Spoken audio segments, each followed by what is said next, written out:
কবিতাৰ শিৰোনাম মনেও সলাই মুঠ। কথা আইনু বৰুৱা, পাঠ অলি বৰুৱা। বয়সবোৰ বাঢ়ি গৈ থাকিল, কিন্তু ৰৈ থাকিল মনটো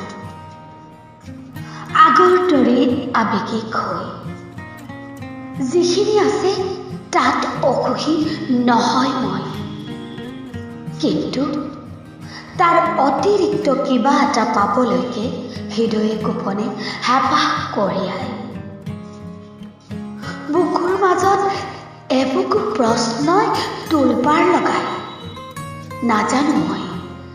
নাজানো মই বয়স হ'লে প্ৰেমৰ কবিতা লিখিব পাৰিনে নাই, কিন্তু হৃদয়ৰ অনুভৱ বয়স হ'লেহে প্ৰেমিক বেছি গভীৰতাৰে উপলব্ধি কৰা যায়। ক'বলৈ বৰ সহজ, কৰোঁ বুলি প্ৰেম কাহানিও কৰা নাযায়। প্ৰেম নিজে নিজৰেই অজানিতে হৈ যায়, কিন্তু অজানিতে হৈ যোৱা প্ৰেমক কিমানেই বা বুজি পায়। প্ৰেম ভাল শিৱ পাৰ্বতীৰ, প্ৰেম পবিত্ৰ ৰাধা কৃষ্ণৰ। মানুহৰ তেনে প্ৰেম অপবিত্ৰ, কলংক হৈ যায়। শত সহস্ৰ যোজন দূৰৈৰ পৰা মাথো মনেৰে প্ৰেম অনুভৱ কৰিলেও সেই প্ৰেম চৰিত্ৰহীনতাৰ আখ্যা কিয় পায়?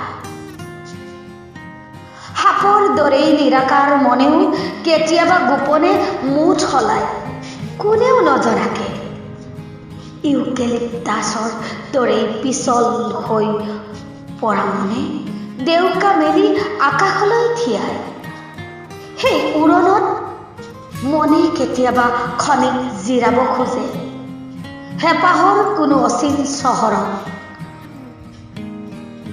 স্খলিত হ'ব খোজা হৃদয়ৰ অনুভৱবোৰ সেই অচিনাকি চহৰৰ মায়াবী সান্নিধ্যত মনে এখন কাণ বিচাৰি ফুৰে, অনুভৱৰ ওজনবোৰৰ সতে আউজি বহিবলৈ।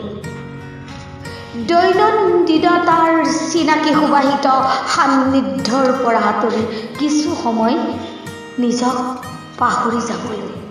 সঁচাকৈ মনেও মুঠ সলায় সাপৰ দৰে, কোনেও নজনাকে।